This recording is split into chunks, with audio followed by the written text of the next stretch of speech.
यहाँ असौ त्वया कर्स्वर्जो अपः पतन्यः भिक्षु भ्रमन्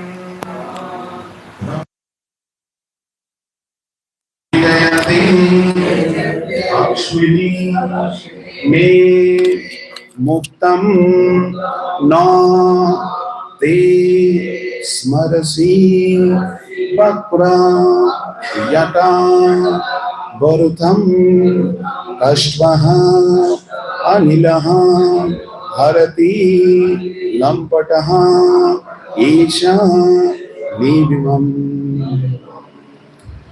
जहो जहो शौतया करज सरयो हतो पतंग्या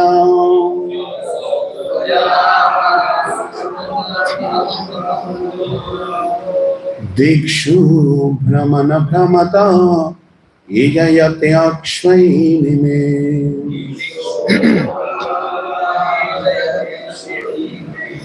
मुक्तं न ते स्मरति वक्रजटावरुथं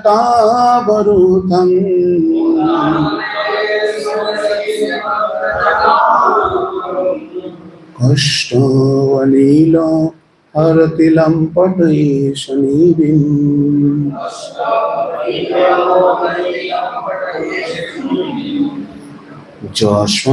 जश्वतयाकार सरजा पतंग्या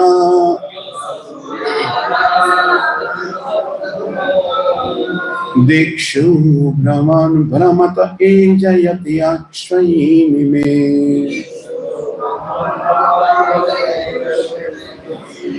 मुक्तं न ते स्मरति वक्रजटावरुथं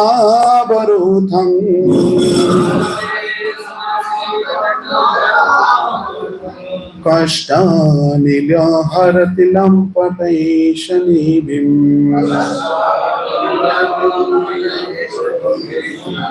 ज्वाश्वतया कर सरजात पतंग्या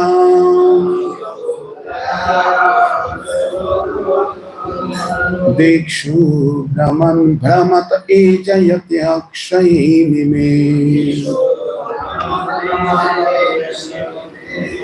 मुक्तं न ते स्मरति वक्रजटावरुथं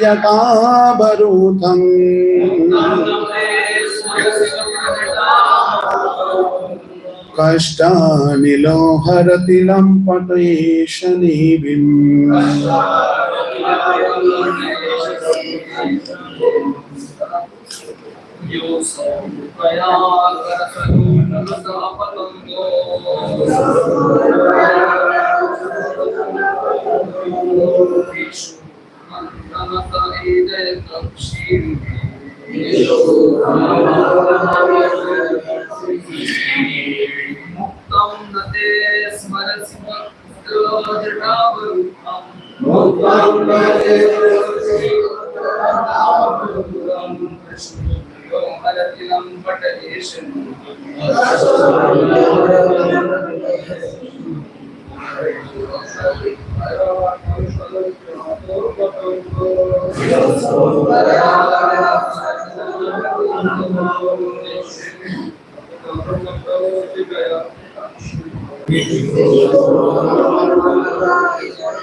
মাতাজি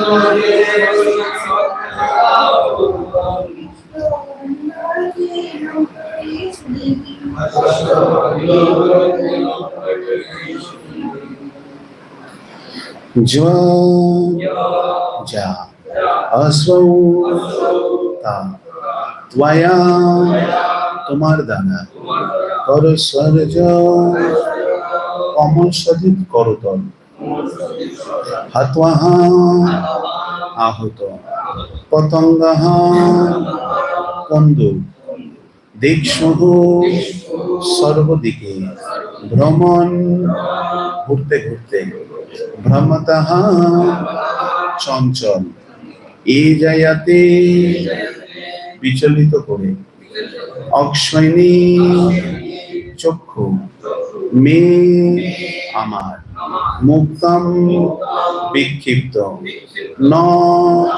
না তে তোমার স্মরতি তুমি কি মনোযোগ দিচ্ছ বক্র কুঞ্চিত জটা চুলে বৌরথম গুচ্ছ কষ্ট কষ্টদায়ক অনিলহ বায়ু হরতি হরণ করছে লম্পটহ পর স্ত্রীর প্রতি আসক্ত পুরুষ এষা এই নিবিম বস্ত্রগ্রন্থি।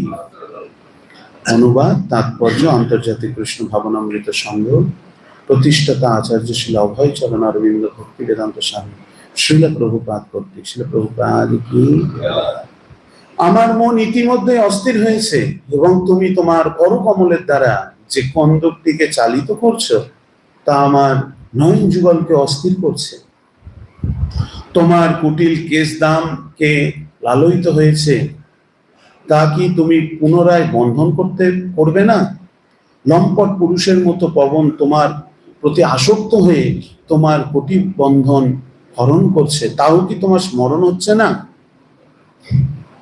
আপনারা বলবেন আমার মন ইতিমধ্যে অস্থির হয়েছে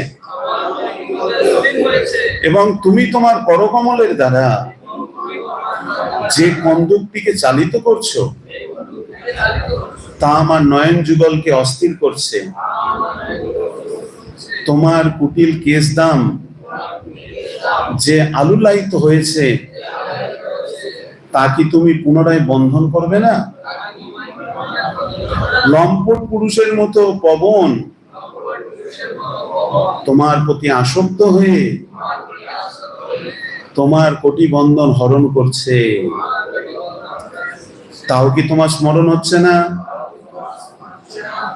তাৎপর্য পূর্বচিতি তার হাতে একটি কন্দুক নিয়ে খেলা করছিলেন এবং সেই কন্দুকটিকে তার করকমলে ধৃত আরেকটি কমলের মতো মনে হচ্ছিল। ইতস্তত বিচরণের ফলে তার কেশদাম আলুলায়িত হয়েছিল এবং তার কোটিবন্ধন শিথিল হয়েছিল। তা দেখে মনে হচ্ছিল যেন লম্পট পবন তাকে নগ্ন করার চেষ্টা করছিল। তবুও তিনি তার কেশদাম পুনরায় বন্ধন করা অথবা তার বসন ঠিক করার ব্যাপারে কোনো মনোযোগ দিচ্ছিলেন না।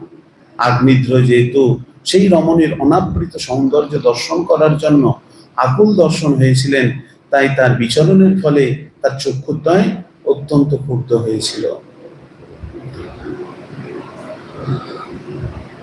यस्स तया कर सरज हत पतंग दिक्षु भ्रमत भ्रमत এই জায়গাতে অক্ষয়নীমি মুক্তং নতে স্মরতি বক্র জটা বরুতং কষ্ট অনিল হরতি লম্পট এব নিবেশ।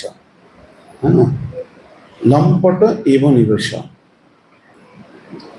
অর্থাৎ এখানে খুব সুন্দর এই অনুক্রম শুনে আসছি আমরা যে মহারাজ প্রিয়ব্রতের কাহিনী। প্রিয়ব্রতের অনুবর্ণন আমরা এতদিন শুনলাম, এখন সে প্রিয়ব্রতের পুত্র আগ্নিধ্র, সে আগ্নিধ্র মহারাজ প্রিয়ব্রতের আজ্ঞা অনুসারে তিনি রাজ্য শাসনভার নিজের উপরে তুলে নিলেন। কোন দ্বীপের শাসনভার করছিলেন এই আগ্নিধ্র? জম্বুদ্বীপ। এটা জম্বুদ্বীপ। জম্বুদ্বীপে ভারতবর্ষে ভারতখণ্ডে, হ্যাঁ, মেরু ঋষি, হ্যাঁ, তো এই জম্বুদ্বীপের শাসনভার গ্রহণ করেন। খুব সুন্দর পিতৃ স্নেহে প্রতিপালিত হয়েছেন। পিতৃদেবের আজ্ঞা খণ্ডন করতে পারেননি। পিতার আজ্ঞা অনুসারে তিনি রাজকার্যে মনোনিবিষ্ট করলেন। তো এক সময় মন্দর পর্বতের উপত্যকায় তিনি গেলেন, তাই তো? মন্দর পর্বতের উপত্যকায় গিয়ে তপস্যা করছিলেন। কিসের জন্য তপস্যা করছিলেন? ভাগবতে অনেক অনেক তপস্যার কথা আমরা দেখতে পাবো, কিন্তু সমস্ত তপস্যার একটাই দিকে নিয়ে যাচ্ছে ভাগবতম। কেন? ভাগবতম হচ্ছে অমলম পুরাণম। ভাগবতে যা কিছু বর্ণনা করা হয়েছে সেখানে কিন্তু মল নেই।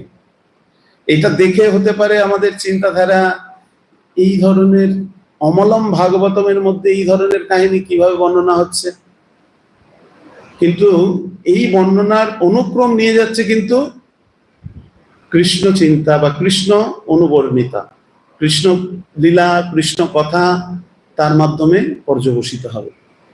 তাই জন্য মহারাজ আগ্নিধ্র তপস্যা করলেন, খুব সুন্দর। জম্বুদ্বীপে শাসনভার পাওয়ার পরে পরেই তপস্যায় চলে গেলেন মন্দ পর্বতে। কিসের জন্য? যে আমার পরে, কেন আমারও তো অবসর প্রাপ্ত হতে হবে, এরপরে রাজ্যভার কে নেবেন? পুত্র কামনা করলেন।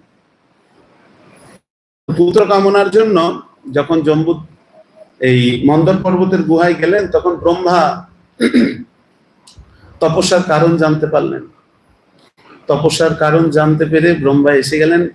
কি তপস্যার কারণ? কি? সন্তান লাভ। সঙ্গে সঙ্গে পুত্রতে ক্রিয়তে ভার্যা, পুত্র লাভ হয় কিসের মাধ্যমে? ভার্যা গ্রহণের মাধ্যমে। তখন তাকে একটা স্ত্রী প্রদান করলেন। তার নাম কি ছিল? পূর্বচিতি।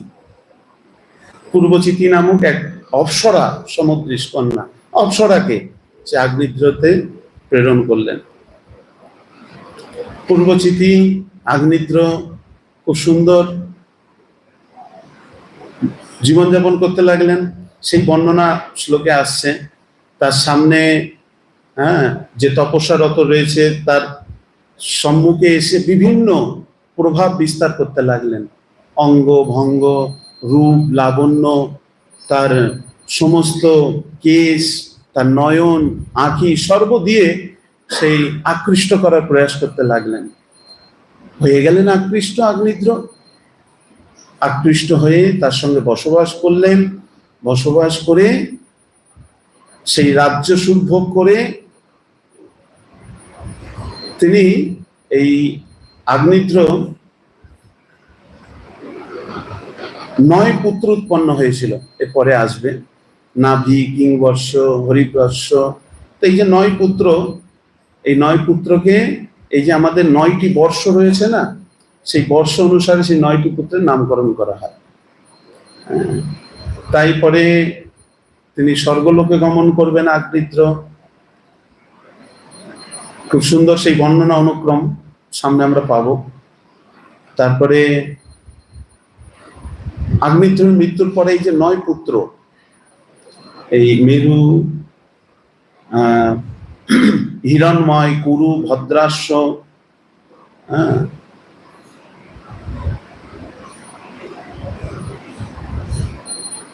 এনারা রাজত্ব করবেন। তো খুব সুন্দর সুন্দর বর্ণনা, তাদের বিবাহ অনুক্রম সেটাও বর্ণনা হবে। মুখ্যত এখানে যে বর্ণনা, এখন ব্রহ্মা খুব সুন্দর তাকে বর দিয়ে দিয়েছেন। এখন ব্রহ্মার বরে এক সুন্দর নয়ন যুগলা, সুন্দর স্বরূপ, সুন্দর প্রতিমূর্তি এক অপ্সরা তার সমদৃশে প্রেরণ করেছেন। এখন তাকে দেখে বিভিন্ন কিছু বর্ণনা এখানে আগ্নিধ্র তুলে ধরছেন। হ্যাঁ, অর্থাৎ খুব সুন্দর সুন্দর এক একটা দৃষ্টান্ত এখানে উঠে আসছে। ভাগবতম সত্যি মানে ভাগবতম একটা সাধকের জীবনে সাধনা করার জন্য একটা বড় দৃষ্টান্ত। কি দৃষ্টান্ত? বড় শিক্ষা। হ্যাঁ, বলা হয় দুই প্রকার ভাগবত, একটা ব্যক্তি ভাগবত, একটা গ্রন্থ ভাগবত। ব্যক্তি ভাগবতের জীবনী ভাগবতময় হয়ে ওঠে কিসের মাধ্যমে? এই গ্রন্থ ভাগবতের সংশ্রয় করার মাধ্যমে। হ্যাঁ, তো এই জন্য ভাগবতম এই যে শিক্ষা দিচ্ছে বিশেষ করে আমাদের মধ্যে খুব গুরুত্বপূর্ণ। যেমন এই জড় জগতের রূপের প্রতি আমরা আসক্ত হয়ে রয়েছি। জড় জগতের রূপ, রস, বিষয় যা কিছু রয়েছে, এই যে পঞ্চ ইন্দ্রিয়, মনষষ্ঠানি ইন্দ্রিয়ানি, ভগবত গীতাতে ভগবান বলেছেন মন সহ 6টি ইন্দ্রিয়, তার দ্বারা জীব প্রকৃতি স্থানী কর্ষতি, প্রকৃতিরূপ ক্ষেত্রে কঠোর কঠোর কঠোর থেকে কঠোর সংগ্রাম করছে। এবং সেই ইন্দ্রিয়গুলি কি ভোগ করে? ইন্দ্রিয় ভোগ্যের বিষয়গুলি কি? ইন্দ্রিয়ের বিষয় কি কি? রূপ, রস, শব্দ, স্পর্শ, গন্ধ। রূপের প্রতি আকৃষ্ট হয়ে কে মানে পতনগ্রস্ত হয়? শাস্ত্রে কার এক্সাম্পল দেওয়া হয়েছে? রূপের প্রতি ধাবিত হয়ে কে বন্ধনগ্রস্ত হয়? রূপের প্রতি আকৃষ্ট হয়ে কে বন্ধনগ্রস্ত হয়? কে বলতে না? পতঙ্গ।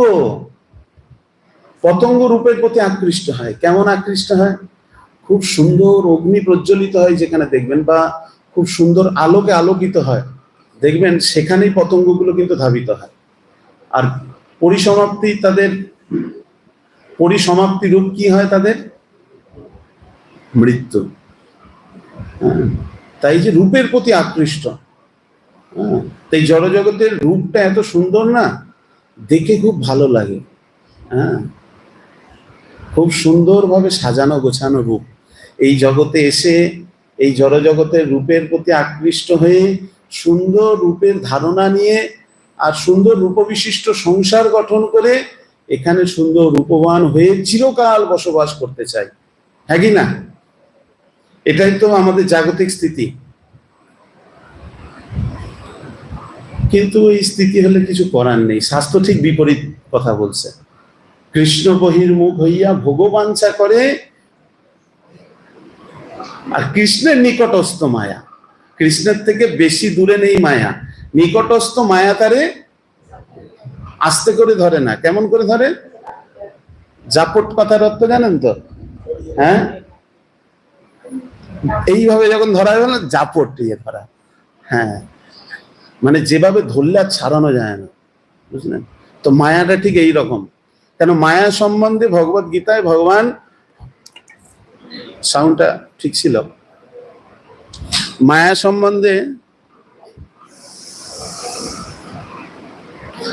সম্বন্ধে ভগবান ভগবত গীতাতে খুব সুন্দর এক্সপ্লেনেশন দিয়েছেন। ভগবান বলেছেন আমাকে কে জানতে পারে? মদ ভক্ত ভি জানাতি, ভক্তা মামবি জানাতি। হ্যাঁ, অর্থাৎ এই মদ শব্দটা কতবার ইউজ করেছে বলুন তো? মদ মানে কি? আমার। অর্থাৎ আমার ভক্ত আমাকে জানতে সমর্থ হয়। আর এই মদ শব্দটা, মদ আর মম একই ওয়ার্ড, একই মিনিং। এই যে দৈবী হেস্যা গুণময়ী, মায়াটা কার? মম মায়া দূরত্বয়া।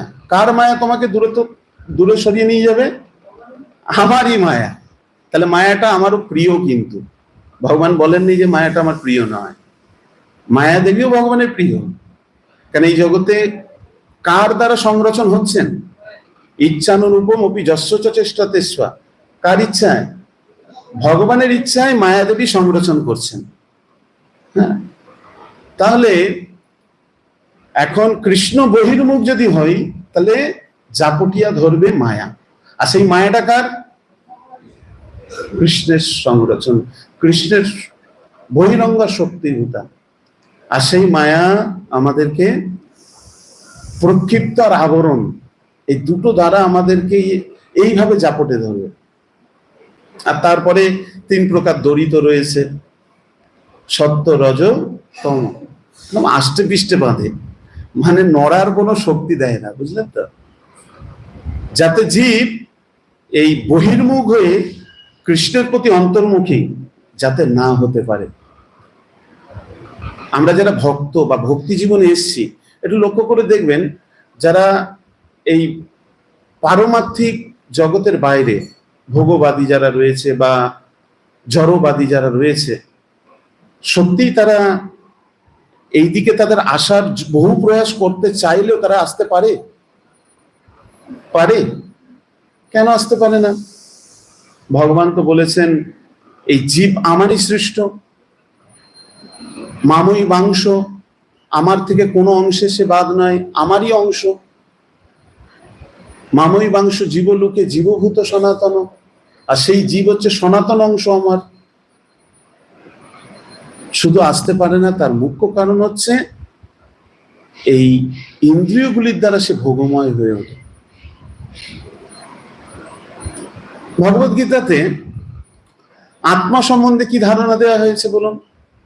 আত্মা অবিনশ্বর, আত্মাকে কাটা যায় না, আত্মাকে বন্ধনগ্রস্ত করা যায় না, আত্মা নষ্ট হয় না, বলেছেন না? যদিও ডাইরেক্টলি ভগবান এই কথাটা বলেছেন, তারপরে আমরা দৈবাসুর সম্পদ যোগে যাই, দেখবেন দৈবাসুর সম্পদ যোগে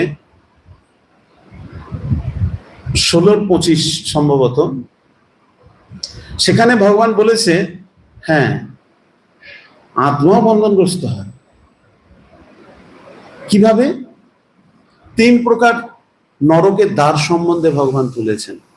নরকের 3টে দ্বার কি কি? 3টে দ্বার কি কি? কাম, ক্রোধ, লোভ। হ্যাঁ, আমাদের একটা প্রশ্ন এসেছিল, আমাদের স্টুডেন্টদের একটা প্রশ্ন দেওয়া হয়েছিল, নরকের কয়টি দ্বার?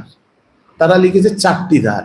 মানে একজন লিখেছে আর কি সংক্ষিপ্তে, পূর্ব, পশ্চিম, উত্তর, দক্ষিণ। মানে কনসেপ্টটা খুব খারাপ দেয়নি আর কি। তো 3 প্রকার নরকের দ্বার সম্বন্ধে বলেছেন শাস্ত্রে।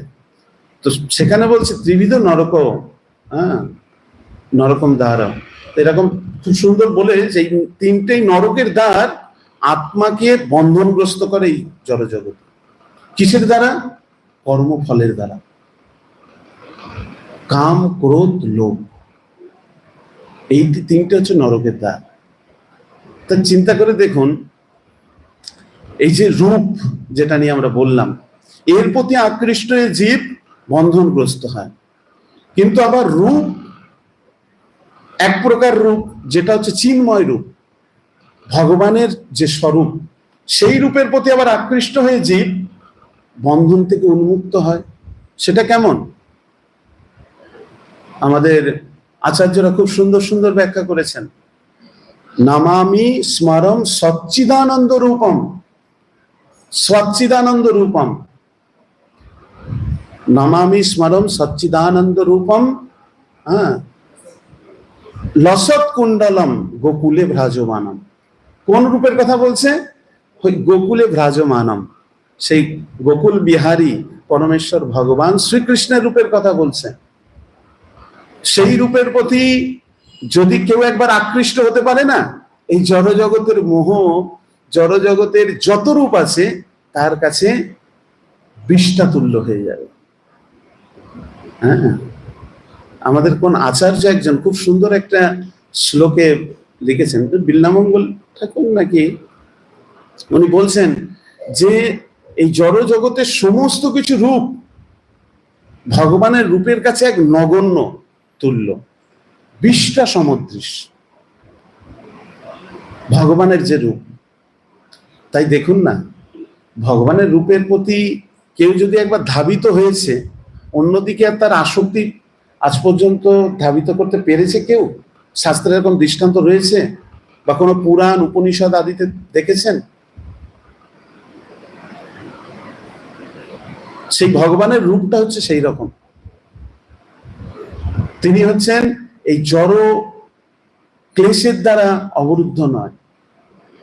হ্যাঁ, ভগবান শাস্ত্রে বলা হচ্ছে সেই রূপের প্রতি যদি কেউ আকৃষ্ট হয়, শাস্ত্র বলছে, মুন্ডক শ্রুতিতে একটা খুব সুন্দর শ্লোক রয়েছে, শিশি গৌণিতায় কি, বিদ্যাতে হৃদয়গন্তি ছিদ্যন্তে সর্বসংশয় শ্রিয়ন্তে চস্য কর্মাণি তস্মিন দেহে পরাবরে। যদি ভগবানের রূপের প্রতি কেউ আকৃষ্ট হয়, বলছে তার সমস্ত হৃদয়ের যে গ্রন্থিগুলি রয়েছে, গ্রন্থি রয়েছে তো, কত জীবনের পূর্ব গ্রন্থি আবদ্ধ হয়ে রয়েছে দেখুন, কাম, ক্রোধ, লোভ, মদ, মোহ, মাৎসর্য, তারপরে যেই অনর্থ, কত গ্রন্থি। সেই গ্রন্থিগুলি শ্রীল ভক্তিবিনোদ ঠাকুর খুব সুন্দরভাবে এক্সপ্লেনেশন করেছেন তার ভজনের মাধ্যমে। পর দুঃখে সুখী, সদা মিথ্যাভাষী, পর দুঃখ সুখকর। এগুলো ভালো গ্রন্থি না খারাপ গ্রন্থি? এই গ্রন্থিগুলি পূর্ণরূপে ছেদিতে হবে। আমাদের ভক্তদের জীবনে, সাধকের জীবনে পরের দুঃখ হলে দুঃখ পাওয়া দরকার, পরের সুখ হলে সুখী হওয়া দরকার। কেউ ভক্তিতে প্রোগ্রেস করছে, তার ভক্তিতে আরো এগিয়ে দেওয়া দরকার। কিন্তু এই জগতের অবস্থাটা কেমন বলুন তো? গ্রামগঞ্জের দিকে আগে দেখতাম কাংড়া, কাংড়া দেখেছেন না? হাড়ির মধ্যে কাংড়া দিয়ে রাখবেন। কাংড়া কারা কারা দেখেছেন? ক্যাংড়া বলে, সমুদ্রের তটে দেখা যায়, আসে আবার যেই কাছে যাবেন ঢুকে যাবেন। হ্যাঁ, গঙ্গায়ও আমাদের দেখা যায়। ওই ক্যাংড়া হাড়ির মধ্যে কিছু দিয়ে রাখবেন, দিয়ে মুখটা খুলে রেখে দেবেন, কখনো পালায় না কিন্তু। লক্ষ্য করে দেখবেন। কেন? ওই একটা কাংড়া উঠছে, তার দাঁড়াটা ধরে আরেকজন নামিয়ে দিল, আরেকজন ওঠার চেষ্টা করছে, তার দাঁড়াটা ধরে আরেকজন নামিয়ে দিল। অতএব কখনো হাড়ির বাইরে সে পালাতে পারে না। আমাদের জড়জগতের পরিস্থিতিটা ঠিক এইরকমই চলছে। দেখুন, কেউ ওঠার প্রয়াস করছে, উপজিয়া বাড়িলতা যায় গোলক বৃন্দাবন। লতা কি করে যাবে গোলক বৃন্দাবন? যাওয়ার আগেই লতাকে কেটে দিচ্ছে, হচ্ছে না? বিশেষ করে প্রহ্লাদ মহারাজ এই বর্ণনা করেছেন, সংসার গৃহম অন্ধকূপম। সংসার গৃহের মধ্যে বিশেষ করে হয়, পত্নী একটু ভালো ভালো সকাল সকাল মঙ্গল আরতি যাচ্ছে, পত্নী বলছে কেন দরকার, বাজার ব্যাগটা নিয়ে বাজারে যাও, বিকালে একসঙ্গে যাব। তুমি সকালে যদি হরিনাম করো, আমি কেন রান্না করব? তো এই যে সমন্বয় হতেই থাকে, চলতে থাকে না? তারপরে শুধু এই নয়, আরো আরো বড় বড় জায়গায় কোন সাধক এগোতে চাচ্ছে, তার ঠ্যাং ধরে নামিয়ে দিচ্ছে। তার এই যে এই গ্রন্থিগুলি কখনো কাটবে, কখন? তখন কাটবে যখন ছিদ্যন্তি সর্বসংশয় শ্রিয়ন্তে চস্য কর্মাণি তস্মিন দেহে পরে। যখন এই পরম ব্রহ্ম পরমেশ্বর ভগবানের যে সচ্চিদানন্দ রূপের প্রতি আকৃষ্ট হব, তার প্রতি ধারণা অবরুদ্ধ হবে, তার প্রতি আমাদের চেতনা সম্পূর্ণরূপে অবরুদ্ধ হবে, তখন একমাত্র সম্ভব। তা না হলে যাই কিছু করুন, যত প্রয়াস করুন, অনেক অনেক পদ্ধতি শাস্ত্রে রয়েছে, সেই পদ্ধতি অবলম্বন করলেও শাস্ত্র বলছে সময় বই কেবলম, বৃথা সময় নষ্ট করা। কেন? দেখুন, এই জগতের রূপের প্রতি আকৃষ্ট হয়ে জীব ধাবিত হচ্ছে। পরম ব্রহ্মের রূপটা কেমন? সচ্চিদানন্দময়। অব্যক্ত ব্যক্তি মাপন্নে মন্নতে মাম বুদ্ধায়। ভগবান নিজে বলছেন, যারা বুদ্ধিহীন ব্যক্তি তারা আমার পরম রূপ জানে না, তারা আমাকে জানার প্রয়াসও করে না। কিন্তু আমি পূর্বে অব্যক্ত ব্যক্তি মাপন্ন, অব্যক্ত ছিলাম, ব্যক্ত হয়েছি, সেটা তারা জানারও প্রয়াস করে না। এই যে ভগবানের আবির্ভাব তিথি, আগামীকাল ভগবান আবির্ভূত হতে চলেছেন। সাধারণ মানুষের বাইরের জগতের কি প্রয়াস আছে বলুন? হ্যাঁ, ভগবান পরম ব্রহ্ম সাক্ষাৎ পূর্ণ সচ্চিদানন্দময়, তিনি এই জগতে আবির্ভূত হয়েছেন। তার আবির্ভাবের অ্যারেঞ্জমেন্ট কত সুন্দরভাবে করা উচিত। কিন্তু সামান্য কোন এই জড়জগতের কোন উপদ্রষ্টক বা দিক নির্দেশক তারা যদি এক স্থান থেকে আরেক স্থানে যায়, সেই স্থানটা কিভাবে সংরক্ষণ করা হয়, হ্যাঁ কি না? সুন্দর পুলিশ প্রোটেকশন, সুন্দরভাবে প্যান্ডেল, সুন্দরভাবে কত কিছু সরঞ্জাম আদি করা হয়। কিন্তু যিনি এই পরম ব্রহ্ম সাক্ষাৎ মালিক, অনন্ত কোটি ব্রহ্মাণ্ডের মালিক, সবকিছু তিনি সৃষ্টি স্থিতি প্রলয় সাধনা শক্তি সবকিছু যার থেকে হচ্ছে, তার আবির্ভাবে কোনো কিছু আছে? সোজা কথাই বলতে গেলে সরকারি ছুটিটুকুও পাওয়া যায় না, তাই না? এই আমাদের পরিস্থিতি। ভগবান সেটাই বলছেন, বুদ্ধিহীন যারা, অব্যক্ত ব্যক্তি মাপন্নে মন্নতে মাম বুদ্ধয় অবুদ্ধয়, যারা বুদ্ধিহীন তারা আমার এই পরম ব্রহ্ম যে স্বরূপ, আমি যে আবির্ভূত হই সেটা সম্বন্ধে তাদের সেই জ্ঞান নেই, তারা জানার প্রয়াস করে না। আমার পরম ভাব অজানন্ত, আমার যে পরম ভাব, আমি কি নিয়ে আবির্ভূত হতে চলেছি, কি দিতে চলেছি, কেন আবির্ভূত হই, পরম ভাব অজানন্ত, তার অজানাই থাকে। মমভূত মহেশ্বর, হ্যাঁ, মমাব্যয় মনুত্তমম, অর্থাৎ সর্বতভাবে একমাত্র অবগত হয় কে? আমার ভক্ত। তাই তো ভাগবতে সপ্তম স্কন্ধ তার সাক্ষী। হ্যাঁ, ভাগবতে সপ্তম স্কন্ধে স্বয়ং বর্ণনা হয়েছে ভগবান কেন আসেন। সত্যাং বিধাতুং নিজ ভৃত্য ভাষিতম, সত্যাং বিধাতুম নিজ ভৃত্য ভাষিতম, অর্থাৎ ভগবান ভক্তের কথা রাখার জন্য তিনি এই জড়জগতে অবতীর্ণ হন। ভগবান নিজে বলছেন মদ ভক্ত বিনোদার্থং, আমি আমার ভক্তের আনন্দ চরিতার্থ করার জন্য, বিনোদন করার জন্য আমি এই জগতে আবির্ভূত হই। যদিও আমি পরম ব্রহ্ম পরম ধাম পবিত্র পরমম পুমান, তবু আমি সেখান থেকে এই জড়জগতে আবির্ভূত হই। বিষয় কি জানেন তো? ভগবান এই কথাও বলেছেন, মূঢ় নায়ং অভিজানাতি, যারা মূঢ় ব্যক্তি তারাই প্রয়াস করবে না যে কৃষ্ণের জন্মাষ্টমী আসছে, একটু মন্দিরে যাই, কৃষ্ণের জন্য একটু গিয়ে একটু ফুল তুলসী পাতা অন্তত দিয়ে আসি, অন্তত কম করে 50 টাকা দক্ষিণা দিই, কৃষ্ণের এত সুন্দর অভিষেক হবে, একটু কিছু মধু ঘি কিনে কৃষ্ণের অভিষেকের জন্য দিয়ে আসি। হ্যাঁ, একটা মালা সুন্দর করে হাতে গেঁথে ভগবানকে পরিয়ে দিই। কৃষ্ণ রাত 12টায় জন্মগ্রহণ করবে, আমি খেয়ে দিয়ে 8টার সময় ঘুমিয়ে পড়ছি। বলুন, এই জন্য শাস্ত্র তার দিক দর্শন দিচ্ছে। ভগবান নিজে মুখে বলেছেন মূঢ় নায়ং অভিজানাতি, তারা জানারও প্রয়াস করে না। কে জানতে পারে? ভগবান বলেছেন নাহং প্রকাশ সর্বস্ব, আমি সবার কাছে প্রকাশ হই না। প্রকাশ কি অত সোজা ভগবানের দেখা? আমরা সোজা কথাই বলে দিতে পারি, ভগবান নেই বলাটা খুব সহজ।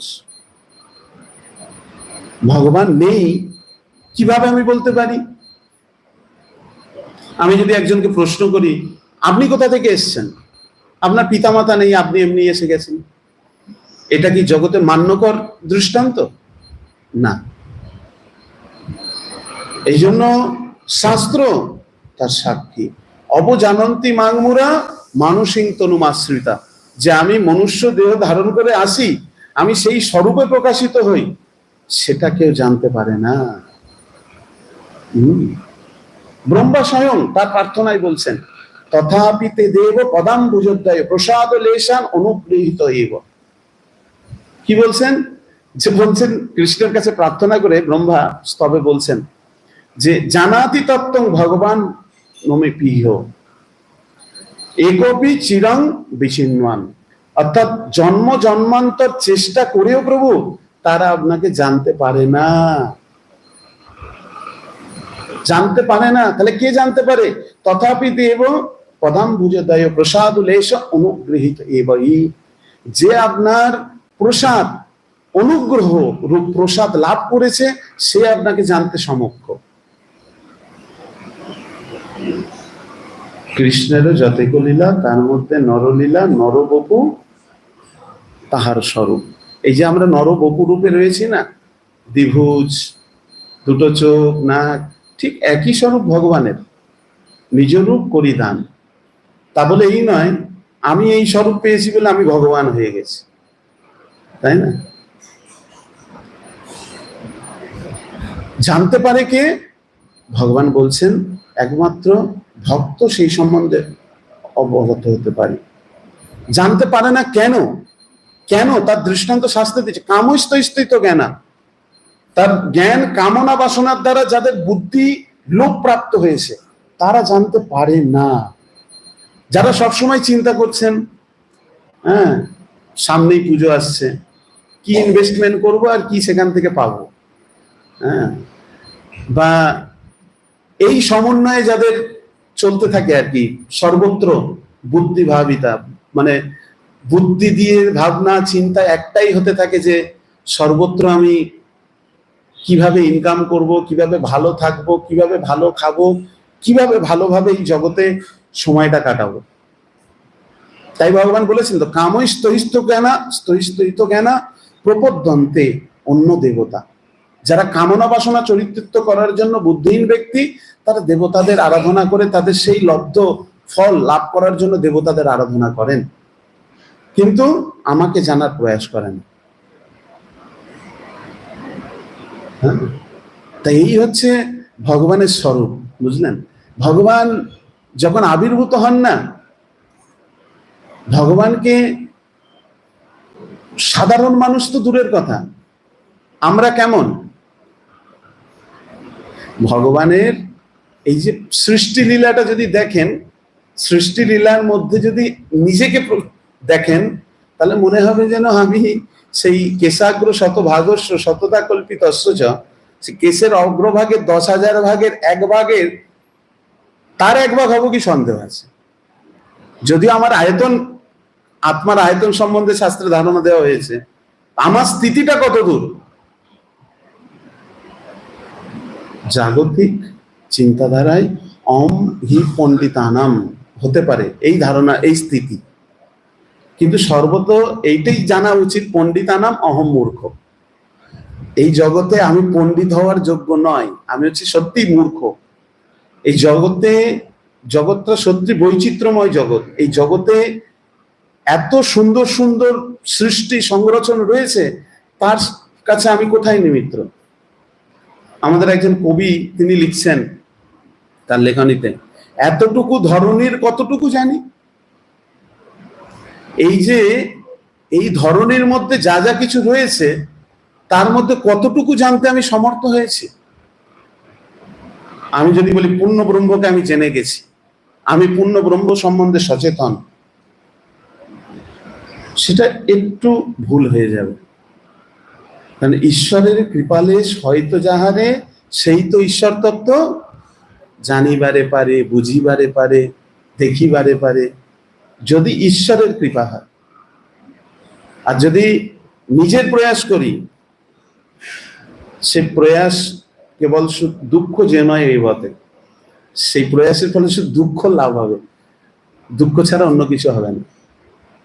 হ্যাঁ, তাই দেখুন এখানে যে আজকের বর্ণনা হচ্ছে, খুব সুন্দর বর্ণনা, যে কিভাবে আগ্নিদ্র বর্ণনা করছেন যে মন অস্থির হয়েছে কিসের জন্য? সেই রূপের প্রতি আকৃষ্ট হয়ে।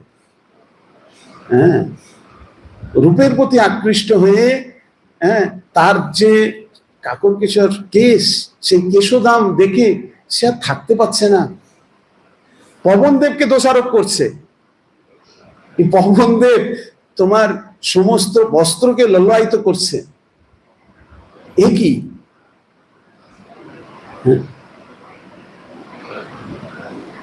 বিষয় আজকের এখান থেকে এটাই শিক্ষণীয়, যে জড়জগতের সৌন্দর্যের প্রতি যদি লালায়িত হই, বন্ধন অনিবার্য। জগতের সৌন্দর্যটা খুব সুন্দরভাবে বিস্তৃত, এই জড়জগতে এত ভাবে সুন্দরভাবে রূপ চাঁদ চমককে ভরা রয়েছে না, এর মধ্যে যদি একবার ফেঁসে যায় তাহলে মুশকিল আছে। আমাদের পরিস্থিতিটা ঠিক এটাই হয়। এত ভাগবত পড়ি, এত সাধু সঙ্গ করি, এত শ্রবণ কীর্তন করি, এত কিছু মন নামের মধ্যে প্রবিষ্ট করার প্রয়াস করি, তবুও সেই হিন্দি সিনেমা দেখলে কি হয় বলুন তো? মানে বলছি, ধরুন মোবাইল খুলেছেন, একটা হিন্দি সিনেমার স্লট এসে গেল, সাথে সাথে কি হয়, কি আছে পূর্বে দেখেছি একটু দেখে নি আর কি। বিশেষ করে হচ্ছে ট্রেলার দেখতে ভালো লাগে, তাই না? ওই ট্রেলারেই আটকে যাব, ট্রেলার দেখার পরে মনে হবে পুরো ফিল্মটা দেখি। বুঝতে পারছেন? তো বিষয় হচ্ছে এটাই। জড়জগতের ঠিক ফাঁকটা এইরকম। সর্বত্র আমরা শাস্ত্র পড়ছি, সর্বত্র সবকিছুর মধ্যে রয়েছি, বেড়ার মধ্যে রয়েছি, কিন্তু কলিযুগের লক্ষণ আছে, এটা জেনে রাখতে হবে। বেড়াই কিন্তু ফসল খাবে, বুঝতে পারছেন তো? তারপরেও মুখস্থ করে ফেলেছি সব। শিকারি আয়েগা, দানা ডালেগা, ফাঁদ বিছায়েগা, তারপরে ফাঁদ মে মত ফাঁস না। খুব সুন্দর দুটো পাখি গিয়ে, জানেন তো এই কাহিনী আপনারা, খুব সুন্দর মন্ত্র মুখস্থ করেছে, বেদের মন্ত্র পাঠ হচ্ছে, দুটো পাখি বললো আমরা বেদ শিখবো। বলছে তুই জানিস বেদের কটা অর্থ? বলছে বেদের অর্থ আমি জানবো না, বলবো আমি পরে। 4টে বেদ এই সম্বন্ধে শোন, ঋগ সাম যজু অথর্ব, এই একটা বেদের শিক্ষা অন্তত নি। সাধুর আশ্রমে গেছে সেই পাখি দুটি, সাধু বাবা আমাকে বেদের মন্ত্র শেখান। বলছে তোমাদের যে মন্ত্রটা কাজে আসবে আমি শেখাচ্ছি, সেটাই শিখে নাও। বলছে বলো। কয়টা অক্ষর, কয়টা শব্দ, সবকিছু পুঙ্খানুপুঙ্খ ভাবে তার লয়, স্বর, ছন্দ সব দিয়ে দিয়েছে। খুব সুন্দর ছন্দে ছন্দে শিখিয়েছে। ধর্মক্ষেত্রে কুরুক্ষেত্রে সমবেতা যদুৎসব, স্বর দিয়ে পড়াটা খুব গুরুত্বপূর্ণ, ভালো লাগে, শ্রুতি মধুর লাগে। তারা এইভাবেই শিখেছে। শিকারি আসবে, ফাঁদ বাঁধবে, দানা ডালবে, ফাঁদ মে মত ফাঁস না। হ্যাঁ, এই যে মন্ত্রটা মুখস্থ করে করে দুজনেই মুখোমুখি বসে ডেলি সকালে উঠিয়ে আমি মনে মনে বলি, মনে মনেও বলছে, মুখে মুখেও বলছে, একত্র সর্বত্র বলে বেড়াচ্ছে। কিন্তু যেটা হয়, শিকারিও এলো, ফাঁদও পাতলো, দানাও দিল, পাখিটাও গেল, এবং ওর ভেতরে গিয়েই মন্ত্রটা বলছে মাথা নেড়ে নেড়ে, হ্যাঁ, শিকারি আয়েগা, দানা ডালেগা, ফাঁদ বিছায়েগা, ফাঁদ মে মত ফাঁস না। কি হলো পরিস্থিতি? ফেঁসেই গেল। জড় জগতের মোহমায়ার রূপটা ঠিক এই রকম। মুখস্থ চলছে আমাদের। সত্যি মানে স্বাভাবিক উপলব্ধিটা, এক্সপিরিয়েন্সটা খুব গুরুত্বপূর্ণ। এই জড় জগতের রূপটা সত্যি কেউ যদি দেখেছে, তার মধ্যে এক্সপিরিয়েন্স থাকবে যে কি, একমাত্র হচ্ছে দেখে। একটা কথা আছে জানেন তো, যে ভক্ত বোঝে ভঙ্গিতে, এই ভক্ত বোঝে ইঙ্গিতে, ভাবুক বোঝে ভঙ্গিতে, আর মূর্খ বোঝে কিলেতে।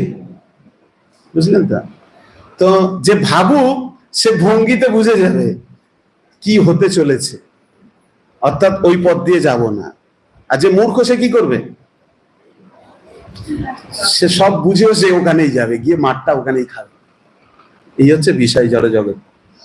আর ভক্ত সে ইঙ্গিতেই বুঝে যায় যে জড় জগৎ আর বেশি দিন নয়, কলির আয়ুষ্কাল প্রায় শেষের দিকে চলছে। হ্যাঁ, হয়ে গেছে এতদিন, সামনে বিপদ আসতে চলেছে। আবার তাড়াতাড়ি এই যে ভগবানের দেওয়া নাম জপ করে তাড়াতাড়ি আমাকে এখান থেকে বেরোতে হবে।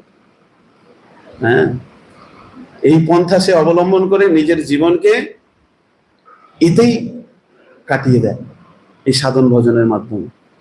এই হচ্ছে ভক্ত, সে ইঙ্গিতেই বুঝে যায়। এই যে শাস্ত্র ইঙ্গিত দিচ্ছে, এই ইঙ্গিতেই বুঝে যায়। আর যে ইঙ্গিতে বুঝতে চায় না, তাকেই ভেতরে ঢুকতে হবে। ঢোকার পরে প্রবিষ্ট রূপবন্ধে না, প্রবিষ্ট রূপে যখন প্রবিষ্ট হবে, ওর মধ্যে প্রবেশ করবে, তখন সেই বন্ধনটা কেমন সে তখন উপলব্ধি করতে পারবে কি বন্ধন। হরে কৃষ্ণ। তো খুব সুন্দর এই বর্ণনা চলছে আগ্নেয়দ্রের চরিত্র কথা, যে আগ্নেয়দ্রের চরিত্রের দৃষ্টান্তের মাধ্যমে খুব সুন্দর সুন্দর শিক্ষা আমাদের কাছে উঠে আসছে। বিশেষ করে ভগবানের রূপের প্রতি আসক্ত হওয়া, এটাই শেখাচ্ছে শাস্ত্র।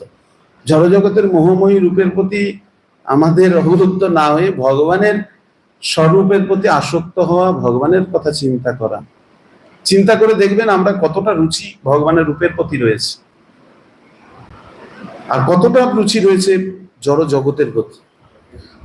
আমি আমার নিজের বিচার বলছি, ভগবানের সামনে যখন দাঁড়াই বেশিক্ষণ দেখার পরে মনে হয় ঠিক আছে, অনেকক্ষণই হয়ে গেছে, এবারে যাই।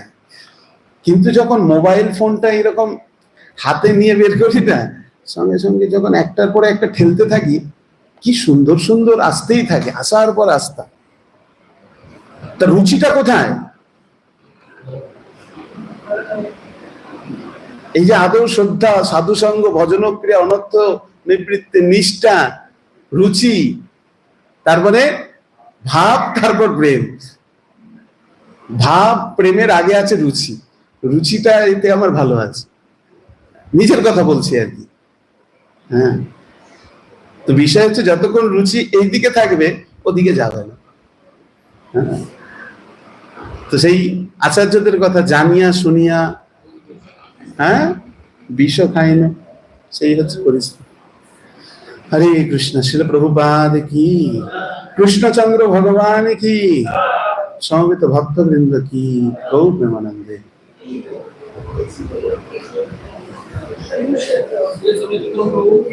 প্রশ্ন, হ্যাঁ, জোরে বলুন।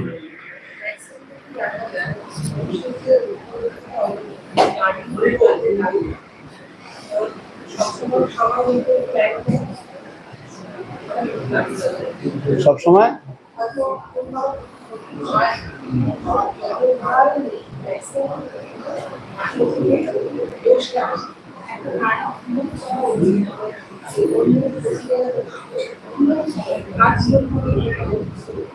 খুব সুন্দর মাতাজি প্রশ্ন করেছেন যে সর্বত্র আমরা দেখি, শ্রবণ কীর্তন করি, শাস্ত্রের দৃষ্টিভঙ্গি দেখি যে নারী থেকেই দোষটা আসে, তাহলে কিভাবে চলা উচিত, কিভাবে জানা উচিত? দেখুন, শাস্ত্র নারী থেকে শুধু দোষ আরোপণ করছে না। শাস্ত্রের প্রথমেই এমন একজন নারীর কথা বর্ণনা হয়েছে যে নারীর মাধ্যমে আমরা দেখতে পাই ভাগবতে স্বীকৃতি দেওয়া হয়েছে। সে কে? কুন্তী দেবী। আদর্শ নারীর কথা তারপরেই বর্ণনা করা হয়েছে দ্রৌপদী দেবী। এরকম অনেক, মাতা দেবহূতি, এরকম অনেক বর্ণনা রয়েছে। শাস্ত্র একটা দৃষ্টান্ত দিচ্ছে দেখুন, যে আমাদের চলার পথে কেমন ভাবে জীবনযাপন করা উচিত। অর্থাৎ একটা শৃঙ্খলাবদ্ধ বিহীন আর একটা হচ্ছে শৃঙ্খলাবদ্ধ হয়ে। কি শৃঙ্খলাবদ্ধ হবো, কেমন ভাবে? শাস্ত্র তার দিগদর্শন দিচ্ছে যে আমার জীবনে এই এই সাধনাগুলো করা উচিত, এইভাবে চলা উচিত, এইভাবে কথা বলা উচিত। যেমন হচ্ছে ভগবত গীতাতে ভগবান সে কথা বলেছেন, স্থিতপ্রজ্ঞস্য কা ভাষা সমাজ দিতস্থ কেশব। প্রশ্ন করেছেন যে স্থিতপ্রজ্ঞ ব্যক্তি কেমন, তার বাক্য কেমন, তার চলাফেরা কেমন, তিনি কেমন ভাবে লোকের সঙ্গে ব্যবহার করবেন। ভগবান খুব সুন্দর সুন্দর উত্তর দিয়েছেন। বিষয় হচ্ছে সেইভাবে আমাদেরকে জীবনকে প্রস্তুতি নেওয়া। যেমন জাহ্নবা মাতা, তারপরে আমরা দেখতে পাই যারা গুরু হয়েছেন, হ্যাঁ, যেমন আমরা শ্বেতগঙ্গায় কি নাম, গঙ্গা মাতা গোস্বামিনী। তো এনার এক একজন নারী জগতের বড় সম্মান, তারা গুরু পদবিষ্ট হয়েছেন। তো এরকম এখনো আমরা দেখতে পাচ্ছি, এরকম রয়েছে। কেন তাদেরকে গুরু বলা হচ্ছে? নিজ আচরি ধর্ম অপরে শিখায়, তিনি হচ্ছে গুরু। অর্থাৎ মুখ্য দিক হচ্ছে সেই সেই চরিত্রকে নিন্দা করা হয়েছে। কোন চরিত্রকে? যে চরিত্রবিহীন, শাস্ত্রের নির্দেশবিহীন এই জাগতিক ক্রিয়াকলাপ নিয়ে তার জীবন চরিত্রটাকে এগিয়ে নিয়ে যায়, সেটাকে ঘৃণ্যতম বলা হয়েছে। অর্থাৎ সনাতন এবং বৈদিক সভ্যতা বিহীন যে জীবনযাপন। কিন্তু সনাতন সভ্যতা এবং বৈদিক জীবন, সনাতন সভ্যতা এবং বৈদিক সিদ্ধান্ত কেন্দ্র করে যে জীবনযাপন, সেটাকে শাস্ত্রের স্বীকৃতি দেওয়া হয়েছে। বুঝতে পারছেন? তো মুখ্য দিক হচ্ছে ভাগবত এই জন্য বড় একটা শিক্ষার দিক, যাতে একজন সাধক সেখান থেকে কি শিক্ষা নিতে পারে। বিশেষ করে দেখুন অনেক শিক্ষা দিয়েছে, ব্রহ্মার দৃষ্টান্ত দিয়েছে, ইন্দ্রের দৃষ্টান্ত দিয়েছে, এরকম অনেক অনেক দৃষ্টান্ত দিয়েছেন যাদের ফল ডাউন হয়েছে। এটাই কি আমাদের ফল ডাউনটা মেনে নিয়ে কি সবকিছু করা উচিত? না, শিক্ষা যে এর প্রতি যদি ধাবিত হয়, এইভাবে জীবন চরিত সংরচন করলে তার হবেই। কিন্তু তার জীবনধারা পরিকাঠামোটা যদি একটা স্থিতিতে খুব নিয়ম শৃঙ্খলার মধ্যে রাখে, তাহলে তার কোনো অসুবিধা নেই। এটাই হচ্ছে। তো দেখুন, সর্বত্র নিন্দনীয় দিক দেখানো হচ্ছে না, সর্বত্র নারী জগৎকে সম্মান দেওয়া হয়েছে, অধিক সম্মান। নারী জগৎকে এত সম্মান দেওয়া হয়েছে, দ্রৌপদীর জন্য মহাভারত যুদ্ধ হয়ে গেল, চিন্তা করতে পারছি। এই হচ্ছে। তো এইগুলো যেগুলো দেখানো হচ্ছে, এগুলো হচ্ছে শিক্ষা। শুধু নারীদের ক্ষেত্রে নয়, নারীদের ক্ষেত্রে পুরুষ, পুরুষদের ক্ষেত্রে নারী। ভগবত গীতাতে ভগবান বলেছেন বিপরীত লিঙ্গের প্রতি আসক্ত, একে অপরের প্রতি, সেটাই এখানে ধারণা দেওয়া আছে। হরে কৃষ্ণ, হরে কৃষ্ণ। ধন্যবাদ। হরে কৃষ্ণ। শিল প্রভুপাদ কি, সমবেত ভক্তবৃন্দ কি, গৌর প্রেমানন্দী।